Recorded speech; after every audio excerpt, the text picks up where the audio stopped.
మన దేశ భవిష్యత్తును మార్చే ప్రతి నిర్ణయం కూడా పార్లమెంట్ లోనే తీసుకుంటారు. అయితే బేసిక్ గా పార్లమెంట్ లో రెండు సభలు ఉంటాయి. ఒకటి లోక్సభ, ఇంకొకటి రాజ్యసభ. గవర్నమెంట్ ప్రపోజ్ చేసే ఏ బిల్ అయినా ఒక చట్టంగా మారి దేశంలో అమల్లోకి రావాలంటే ఆ బిల్ లోక్సభ అండ్ రాజ్యసభ ఈ రెండు సభల్లో ఆమోదం పొంది రాష్ట్రపతి అనుమతి వచ్చిన తర్వాతే అది ఒక చట్టంగా మారుతుంది. కానీ ఇక్కడ ఉన్న ట్విస్ట్ ఏంటంటే లోక్సభలో ఉన్న ఎంపీలని మనం డైరెక్ట్ గా ఎన్నుకుంటాం, కానీ రాజ్యసభలో ఉన్న ఎంపీలని మనం డైరెక్ట్ గా ఎన్నుకోము. రాజ్యసభ ఎంపీలని మనం డైరెక్ట్ గా ఎన్నుకోకపోయినా సరే వాళ్ళకి చట్టాలు చేసే అధికారం ఇస్తున్నాం. కొన్ని బిల్స్ కి ఆమోదం రాకుండా అడ్డుకునే హక్కు కూడా ఇస్తున్నాం. సో ఇక్కడ క్వశ్చన్ ఏంటంటే అసలు ఒక లోక్సభ ఎంపీకి ఒక రాజ్యసభ ఎంపీకి మధ్య ఉన్న తేడా ఏంటి? ఎవరికి ఎక్కువ పవర్స్ ఉంటాయి? అసలు ఇండియాలో ఉన్న పార్లమెంటరీ గవర్నమెంట్ ఎలా పనిచేస్తుందో నేను ఈ వీడియోలో చెప్పబోతున్నాను. కాబట్టి ఫ్రెండ్స్, ఈ వీడియోని మీరు చివరి వరకు చూస్తే అసలు ఇండియన్ పాలిటిక్స్ ఎలా వర్క్ అవుతాయి అండ్ పార్లమెంట్ లో చట్టాలు ఎలా తయారవుతాయో మీకు ఒక క్లారిటీ వస్తుంది. 1947లో మన దేశానికి ఇండిపెండెన్స్ వచ్చినప్పుడు మన దేశాన్ని ఎలా పాలించాలి అనే దానికోసం ఒక టీం ని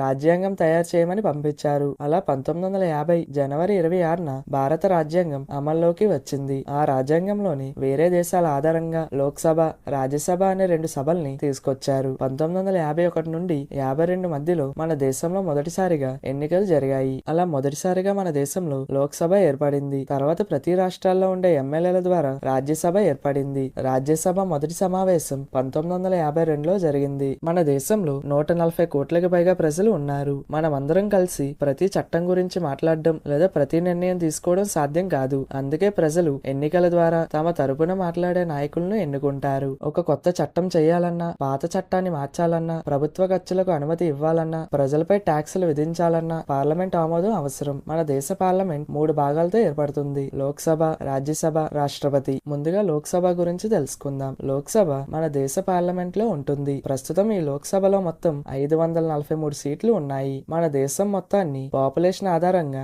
543 నియోజకవర్గాలుగా విడదీశారు. అలా ప్రతి నియోజకవర్గానికి ఒక ఎంపీ ఉంటాడు. అయితే ప్రతి 5 సంవత్సరాలకు ఒకసారి మన దేశంలో ఎలక్షన్స్ జరుగుతాయి. అలా మన దేశంలో ఉన్న ప్రతి ఒక్కరూ ఓట్లు వేసి తమ ప్రాంతం నుంచి ఒక ఎంపీని ఎన్నుకుంటారు. ఉదాహరణకి మన ఏపీకి 25 మంది ఎంపీలు ఉన్నారు. అలాగే తెలంగాణకి 17 మంది ఎంపీలు ఉన్నారు. అయితే ఎంపీగా పోటీ చేయాలనుకునే వ్యక్తి మన దేశంలో ఉన్న ఏ పార్టీలో నుండి అయినా పోటీ చేయొచ్చు, లేదా ఇండిపెండెంట్ గా అయినా పోటీ చేయొచ్చు.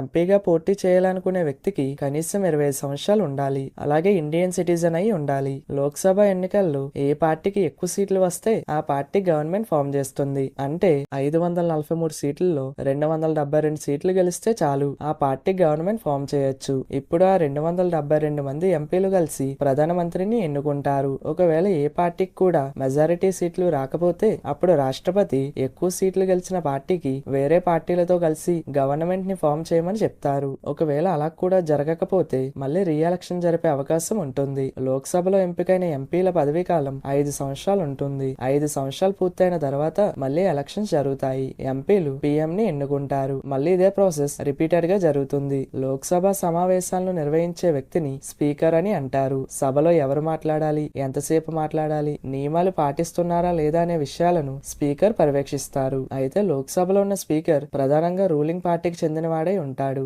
అయితే లోక్సభకి ఎంపీగా గెలిచిన వ్యక్తి ఏం చేస్తాడు? ఒక ఎంపీ ఢిల్లీలోని లోక్సభకు వెళ్లి తన నియోజకవర్గంలో ఉన్న ప్రజల కోసం మాట్లాడతాడు. ఉదాహరణకి ఆ ప్రాంతంలో రోడ్లు బాగాలేవు, రైల్వే స్టేషన్ కావాలి, కొత్త ఇండస్ట్రీస్ రావాలి, లేదా రైతులకు సహాయం కావాలి అనుకుంటే ఆ విషయాలను కేంద్ర ప్రభుత్వం దృష్టికి తీసుకెళ్తాడు. ఇప్పుడు రాజ్యసభ గురించి తెలుసుకుందాం. రాజ్యసభ మన దేశ పార్లమెంట్ లోని రెండో సభ. దీనిని కౌన్సిల్ ఆఫ్ స్టేట్స్ అని కూడా అంటారు. లోక్సభలో ప్రజలు నేరుగా ఎంపీల్ని ఎన్నుకుంటే రాజ్యసభలో సభ్యులను ఎక్కువగా ప్రతి రాష్ట్రంలోని ఎమ్మెల్యేలు ఎన్నుకుంటారు. ఎలా అంటే మొదటిగా సెంట్రల్ గవర్నమెంట్ ప్రతి రాష్ట్ర జనాభాను ఆధారంగా తీసుకొని ఆ రాష్ట్రానికి ఎన్ని రాజ్యసభ సీట్లు ఉండాలో నిర్ణయిస్తుంది. జనాభా ఎక్కువగా ఉన్న రాష్ట్రాలకు ఎక్కువ సీట్లు, జనాభా తక్కువ ఉన్న రాష్ట్రాలకు తక్కువ సీట్లు. ప్రస్తుతం రాజ్యసభలో 245 మంది సభ్యులు ఉన్నారు. అందులో 233 మంది ఎంపీలను ఆయా రాష్ట్రాల ఎమ్మెల్యేలు ఎన్నుకుంటారు. మిగిలిన 12 మంది సభ్యులను రాష్ట్రపతి నామినేట్ చేస్తారు. అయితే ఈ 12 మందిని సాహిత్యం, విజ్ఞానం, కళలు, సామాజిక సేవ వంటి రంగాల్లో కృషి చేసిన వ్యక్తుల్ని ఎంపిక చేస్తారు.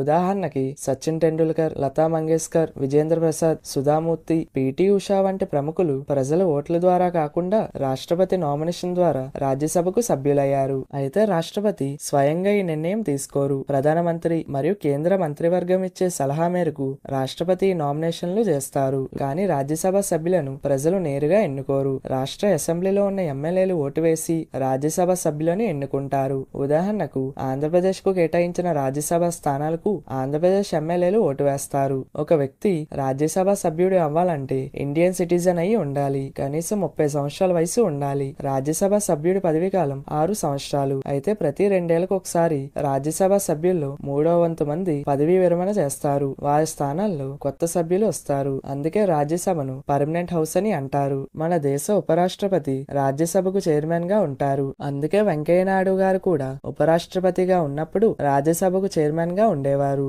అయితే మన దేశ పార్లమెంట్ లో 2 సభలు ఎందుకు ఉన్నాయి? మన దేశంలో కోట్లాది మంది ప్రజలు, 28 రాష్ట్రాలు, వివిధ భాషలు మాట్లాడేవారు ఉన్నారు. అందరి అభిప్రాయాలు, అవసరాలు ప్రభుత్వ నిర్ణయాల్లో ఒకేలాగా ఉండకపోవచ్చని రాజ్యాంగం తయారు చేసిన వారు భావించారు. అందుకే 2 సభల వ్యవస్థను తీసుకొచ్చారు. ఇలా 2 సభల్లో చర్చ జరగడం వల్ల తొందరపాటు నిర్ణయాలు తగ్గుతాయి. లోక్సభ ప్రతి 5 సంవత్సరాలకు ఒకసారి ఎన్నికవుతుంది. కానీ రాజ్యసభ ఎప్పుడూ రద్దు కాదు. అందుకే దేశ పరిపాలనలో కన్సిస్టెన్సీ ఉంటుంది. ఒకవేళ లోక్సభ రద్దయినా రాజ్యసభ కొనసాగుతూనే ఉంటుంది. మన దేశంలో ఏదైనా కొత్త చట్టం ఒక్క రోజులో తయారవదు. దానికి ఒక ప్రత్యేక ప్రక్రియ ఉంటుంది. అసలు బిల్ అంటే ఏంటి? ప్రభుత్వం ఒక కొత్త నియమం లేదా చట్టం తీసుకురావాలంటే ముందుగా దాని బిల్లును తయారు చేస్తుంది. ఒక మంత్రి లేదా ఎంపీ ఆ బిల్లును లోక్సభలో ప్రవేశపెడతారు. ఈ దశలో సాధారణంగా బిల్లు పేరు, ఉద్దేశం మాత్రమే చెప్తారు. ఆ తర్వాత సభ్యులు ఆ బిల్లును పూర్తిగా చదివి దాని గురించి చర్చిస్తారు. ఈ చట్టం ఎందుకు అవసరం? ప్రజలకు ఉపయోగపడుతుందా?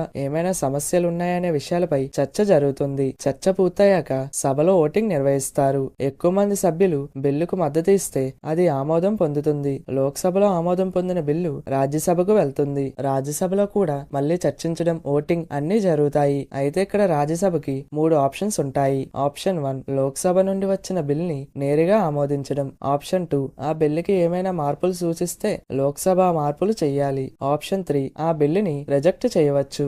లోక్సభ, రాజ్యసభ ఒక నిర్ణయానికి రాకపోతే రాష్ట్రపతి జాయింట్ సిట్టింగ్ ఏర్పాటు చేయవచ్చు. అంటే 2 సభల సభ్యులందరూ కలిసి ఒకే చోట సమావేశమై ఓటింగ్ చేస్తారు. ఎక్కువ ఓట్లొచ్చిన నిర్ణయం అమలవుతుంది. 2 సభల్లో ఆమోదం పొందిన తర్వాత ఆ బిల్లు రాష్ట్రపతి వద్దకు వెళ్తుంది. రాష్ట్రపతి సంతకం చేసిన వెంటనే ఆ బిల్లు చట్టంగా మారుతుంది. ప్రభుత్వం డబ్బు ఎలా సంపాదించాలి, ఎలా ఖర్చు చేయాలి, పన్నులు ఎలా వసూలు చేయాలి వంటి విషయాలపై తీసుకొచ్చే బిల్లును మనీ బిల్ అని అంటారు. మనీ బిల్ ను కేవలం లోక్సభలో మాత్రమే ప్రవేశపెట్టాలి. మనీ బిల్ ను లోక్సభలో ప్రవేశపెట్టే ముందు రాష్ట్రపతి అనుమతి తీసుకోవాలి. ఆ తర్వాతే ఆ బిల్లును సభలో ప్రవేశపెట్టవచ్చు. లోక్సభ మనీ బిల్ ను ఆమోదించిన తర్వాత అది రాజ్యసభకు వెళ్తుంది. కానీ రాజ్యసభ మనీ బిల్ ను తిరస్కరించకూడదు.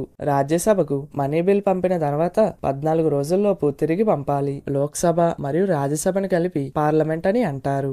సాధారణంగా లోక్సభకు ఎక్కువ అధికారాలు ఉంటాయి. అయితే రాజ్యసభకు అధికారాలు లేవని కాదు. 2 సభలకు కూడా సమానంగా అధికారాలు ఉంటాయి. లోక్సభ, రాజ్యసభ సభ్యులు కలిసికట్టుగా పనిచేస్తే మన దేశం వేగంగా డెవలప్ అవుతుంది.